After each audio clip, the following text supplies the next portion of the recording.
Halo semuanya, selamat datang di segmen analisa. Drama terkait dengan ijazah Joko Widodo ini sepertinya semakin meruncing, teman-teman.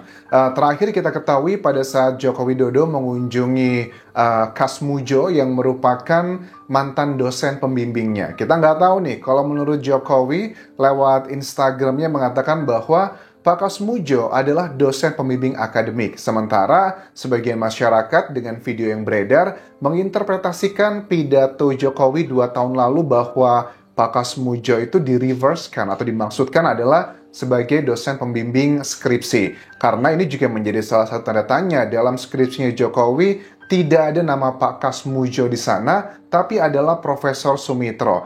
Pada saat Pak Kasmujo memberikan sejumlah keterangan di wawancara sejumlah media, ini juga ngebuat kita semakin kayak ngeri gitu ya. Ngerinya adalah apakah Pak Kasmujo ini adalah sosok yang sebenarnya nggak tahu apa-apa, tiba-tiba diikutkan. Karena ada beberapa keterangan yang dikategorikan netizen itu bahwa ada dua interpretasi. Interpretasi yang pertama begini, oke Anjas, terlepas keterangannya Pak Kasmujo apapun itu, tapi dengan adanya statement Kasmujo, di situ membuktikan bahwa Pak Jokowi memang benar-benar pernah kuliah di UGM. Tetapi dengan interpretasi yang lain mengkategorikan bahwa tuh kan Pak Kasmujo pada saat tahun 85 tersebut dijelaskan dengan sangat gamblang saat itu status dia belum menjadi dosen, tetapi masih menjadi kayak ya mungkin asisten dosen kan ya. Kita nggak tahu tahun 85 itu proses perekrutan dosen itu seperti apa, karena aku juga sebagai dosen, teman-teman. Jadi aku tahu bagaimana prosesnya.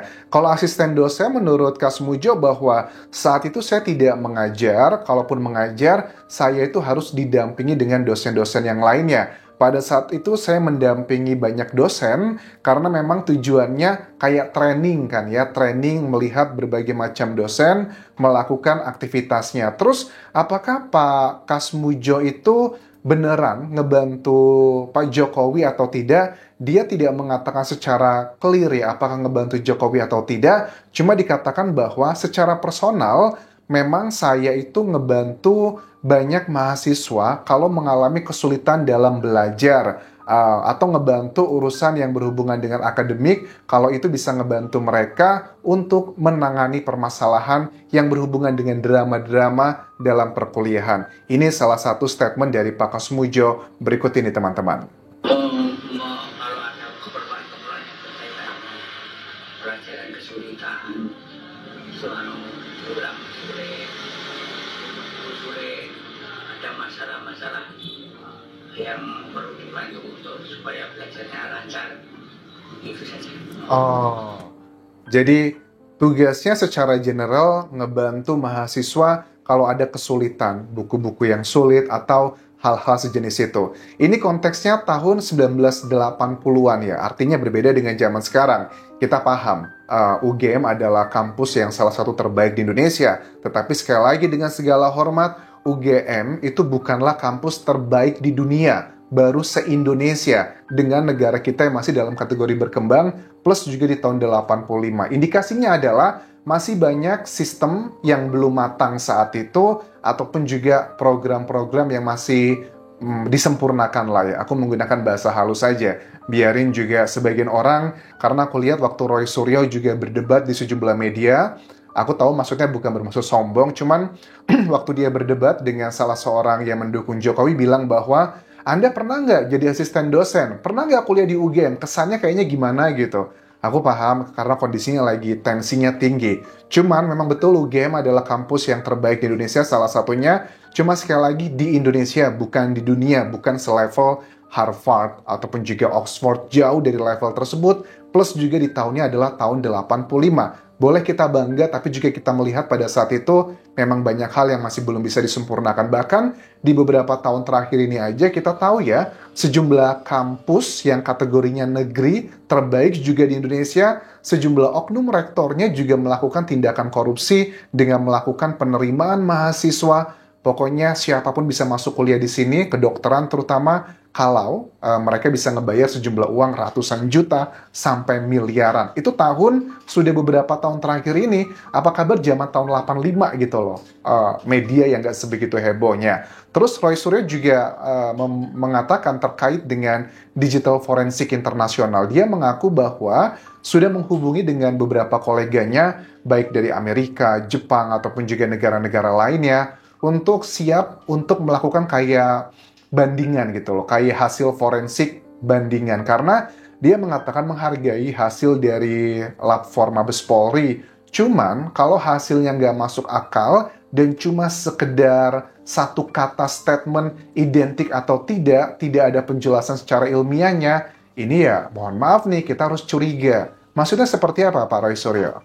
Kita tunggu hasil dari Lab 4, kita hormati, tetapi harus terbuka. Ijazahnya ditunjukkan ke masyarakat, dan setidaknya kita bisa lihat hasilnya detail, Mbak. Kayak kita uji lab, SGUT, SGPT berapa, gula darah berapa, jangan hanya hasilnya itu satu kalimat saja. Ini asli atau ini tidak asli. Kalau hasil itu detail rinci, insya Allah kita hormati, tapi kalau hasil itu tampak mengada-ada, ya jangan begitulah. Gitu. Oke. Ini salah satu perdebatan di Kompas TV yang memang cukup panas ya teman-teman.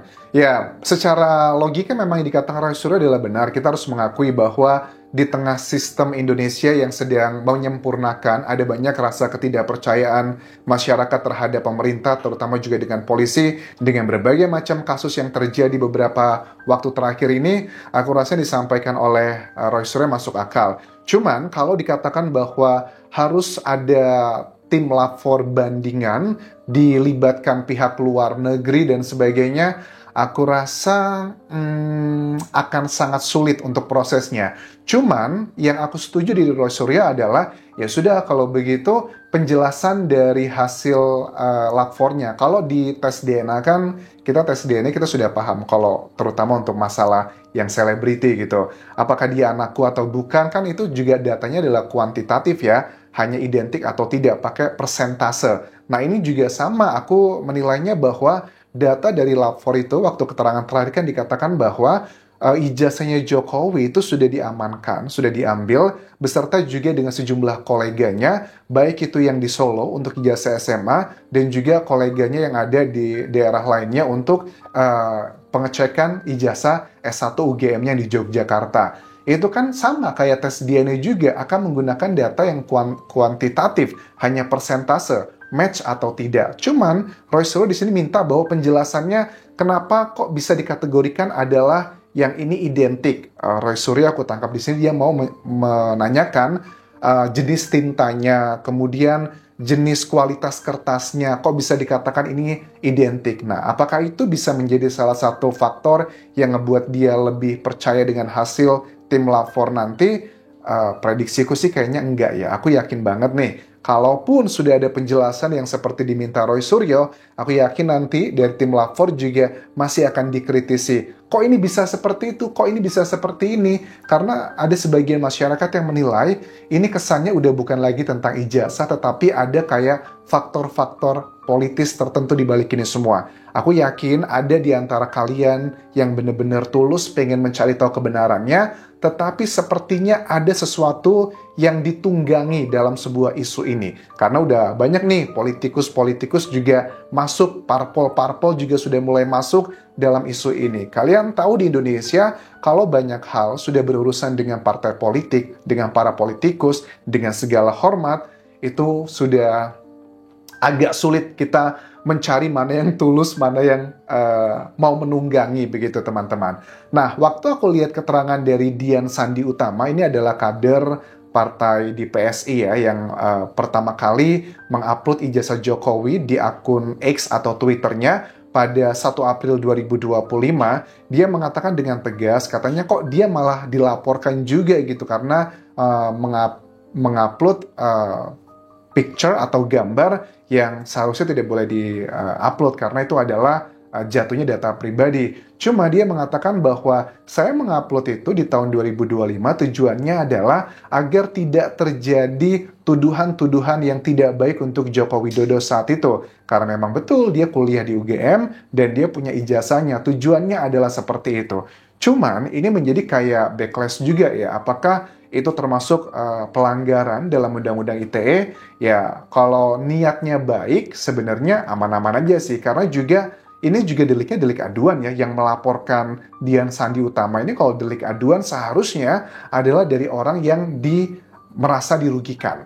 Siapa nih yang merasa dirugikan? Ini juga adalah kata-kata subjektif. Karena kan ini datanya kualitatif nih, kata-kata gitu. Yang merasa dirugikan itu siapa? Karena sebagian orang menilainya yang dirugikan adalah timnya Roy Suryo dan kawan-kawan. Gara-gara Dian Sandi Utama mengklaim itu adalah ijazah aslinya. Kalau ternyata itu palsu, ya sama aja kamu ngejebak mereka. Ini adalah bagian yang kualitatif, biarlah hakim yang nanti akan memutuskannya. Nah, kembali lagi ke dosen pembimbing Jokowi, Pak Kasmujo, ada beberapa statement yang mengindikasikan Pak Kasmujo itu kayak ketakutan, teman-teman. Dia berkali-kali mengatakan di wawancaranya bahwa saya orang jujur, sopan, disiplin, dan apa adanya. Ini pada saat ditanya beberapa kali terkait dengan kedekatannya dengan Pak Jokowi. Bagaimana, apakah Bapak dekat dengan Pak Jokowi? Terus apakah Bapak itu memang ngebantu Pak Jokowi pada saat kuliah? Salah satu jawabannya yang ngebuat masyarakat berpikir kayaknya Bapak ini cari aman, dia ketakutan dan sebagainya. Ini adalah salah satu statementnya. Secara personal kita Pak waktu itu dengan Pak Jokowi. Kalau guru dan murid. Ya, dulu saya termasuk salah satu di kawan-kawan dosen. Orang yang jujur, orang yang sopan, orang yang tidak mau molok-olok, disiplin. Jadi kalau Pak Jokowi pernah lihat di TV itu, Pak Kasmujo ini orang galak itu artinya tidak suka marah, tidak bisa menyalahkan orang, dan disiplin dengan pegangannya. Oke, wartawannya kan tanya ya Pak ya, mohon maaf bahwa apakah Bapak dulu waktu murid dan pengajar dekat? Jawabannya kan seperti itu. Dia tidak mengatakan yes or no. Ini kan yes or no question. Makanya sebagian netizen berinterpretasi bahwa apakah sebenarnya tidak ada momentum tersebut. Tetapi kalau aku lihat di sini lebih ke faktor psikologi ya. Beliau kan sudah usianya sangat sepuh ya. Dan beliau juga tidak terbiasa dengan hingar-bingar, keviralan dengan wartawan. Beliau ada banyak rasa ketakutan di sini. Jadi kemungkinan besar kalau ini dibawa ke dalam persidangan, keterangannya Pak Kasmujo itu ada potensi tidak akan dikategorikan sebagai yang valid gitu, karena mungkin faktor usia, faktor kesehatan. Di beberapa kali statement juga mengatakan bahwa saya itu sudah jalannya udah sangat sulit A, B, C, dan D, karena salah satu faktor validnya seorang saksi dimintai keterangan di persidangan adalah kalau sudah sehat secara jasmani dan juga rohani. Takutnya ternyata di balik ini Pak Kasmujo mohon maaf ada memori yang terhapus atau sakit dan sebagainya. Ini menjadi faktor yang bisa dipertimbangkan dalam persidangan. Dan saya paling sama sekali paling tidak bisa cerita. Karena saya tidak membimbing, tidak mengetahui, tidak ada prosesnya pembimbingnya itu Profesor Sumitro. Oke. Tidak membimbing, tidak mengetahui, tidak melihat secara langsung ijazahnya, karena yang membimbing itu adalah Profesor Sumitro. Bahkan Profesor Sumitro juga punya pembantunya sendiri, punya asistennya sendiri.